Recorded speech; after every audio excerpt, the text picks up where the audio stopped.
বেচা কেনা প্রতি মাসে আপ ডাউন হচ্ছে, আপনাদের বেতন তো আপ ডাউন হচ্ছে না, সব সময় সমান থাকে। ইঙ্গিয়া করে বেচলে তো হবি না ভাই। স্যার সব মাসে তার সমান বিক্রি হয় না, মিচ্ছানা তো কম বেশি হয়ই।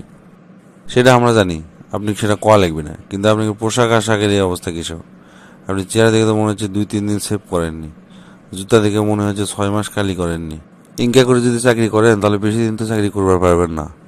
আমাকে দেখেন, আমি তো আপনার মতো লয়, সবসময় ফিটপাট হয়ে আসি। আপনারা যে কাম করেন এটা ছাগল আর ভেড়াক দিয়েও করান সম্ভব।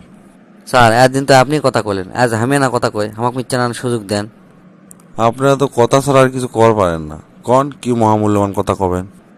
সকাল 6:30টার সময় উঠি, 7:30টার মধ্যে গোসল গোসল করে বের হওয়া লাগে। বের হওয়ার পর শুরু হয় এই দোকান থেকে অর্ডার, ওই দোকান থেকে অর্ডার, খালি কি অর্ডার। মিচ্ছানা এদিক ওদিক হলে সেই দোকানদারগুলো ইচ্ছা মতো কথা শুনে। তারপর এএসএম স্যার আসে, তার সাথে কথা কওয়া লাগে। তারপর ডিএসএম স্যার আসে, তার সাথে কথা কওয়া লাগে। খালি কি তাই, অফিসের ইস্যু, তারপরে টার্গেটের চিন্তায় দুপুরের খাবার খাওয়া লাগে সন্ধ্যার দিকে। আর যে বেতন দেন, এই বেতন দিয়ে ওই একটা রুটি আর কলা খাতে 10 বার চিন্তা করা লাগে স্যার।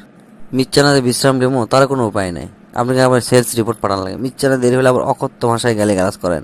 খালি গাধার মতো খাটনি করিলেন, এ কাম সে কাম। কিন্তু 2 বার যে বেতন বাড়ানোর কথা আছে, সেই কথা কলেই খালি ফস করে ওঠেন। হ্যাঁ, কোনো কাম করে নাই, হচ্ছে তা হচ্ছে, এই কথাকে পার করে দেন। কিন্তু আজ পর্যন্ত 3 বছর হয়ে গেল কোনো বেতন বাড়াননি। চাকরি তো কোনোদিনও নিজ জেলার দেন না, দেন হচ্ছে অন্য জেলার। বউ চললে বাসা বাড়ালে থাকা লাগে। আপনি কি হুঁশ আছে যে গত 2 মাস আগে যেভাবে সংসার খরচ চলছে তার ডবল খরচেও এখন আর সংসার খরচ চলে না, আর বেতন তো 1 টাকা বাড়াননি। তাহলে আমরা চলমো কেঙ্কা করে? মাস শেষ না হতে ধার কর্জ করে চলা লাগে। আর এই শার্ট প্যান্ট জুতার কথা করছেন, এই এক শার্টে 7 দিন আমাকে মার্কেট করা লাগে। দ্বিতীয় যে ভালো শার্ট কিনবো, সে কেনারও কোনো উপায় নাই, টাকা পয়সা থাকলে তো কিনবো। আপনার কথা করছেন, আমার সাথে একদিন চলেন মার্কেটত, একদিনের মধ্যে আপনি ফিটপাট শরীর চেয়ে অবস্থা খারাপ হয়ে যাবে। শোনেন, আপনি হলে ফালতু কথা শোনার জন্য আমি এটা আসিনি, আর আমার এত সময়ও নাই। ফালতু কথা আমি করছি না, ফালতু কথা আপনি করছেন। একদিন বের হন, এই রোদের তাপে 1 ঘন্টা হাঁটেন, তাহলে বুঝবেন জীবনটা কাক কয়। সারাদিন হাঁটে হাঁটে কত যে কাম করা লাগে তার ঠিক নাই। আপনি যারা পরিবহন ব্যবস্থা করে দিবেন তারও কোনো বুদ্ধি নাই, সেটাও দেন না। কোম্পানি মিচ্ছানা লাভের জন্য সারাটা দিন আপনাকে মাল বেচে দিই। তারপর আপনার ডায়লগ দেন কি, শ্রম আইন মেনে হিসাব মতো আমরা কাজকর্ম, মানে 8 ঘন্টা। কিসের 8 ঘন্টা, 9 ঘন্টা, 10 ঘন্টা, 12 ঘন্টা কাম করে দিই, আপনি কোনো এক্সট্রা কোনো স্যালারি দেওয়ার কোনো নামই নাই। খালি চান্সে থাকেন আর সুযোগে থাকেন। টার্গেট ফিল আপ করা পারলে আস্তে করে থ্যাংক ইউ কন।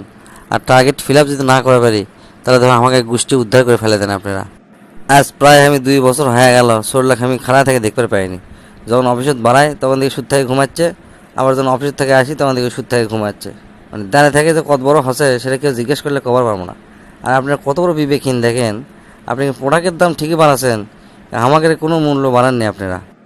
আমাদের মিচ্ছে না অসুখ হলে কোনো চান্স নাই, 7 দিন যদি অসুখে পড়ে থাকি আমি বাতিল। মানে আপনারা বেকারত্বের সুযোগ যে এত নেন তো বলার বাইরে। আপনি কি জানেন এই মুহূর্তে আমি আপনার চাকরি খেতে পারি? আরে আপনি আমার কি চাকরি খাবেন? আমি তো আপনি চাকরি করবো না। যে চাকরি মানুষকে রবট বানিয়ে ফেলে দেয়, যে চাকরি করতে কোনো মান সম্মান কিচ্ছু নেই, আর দোকানদারের কর্মচারী দূর দূর করে আমাকে তাড়িয়ে দেয়।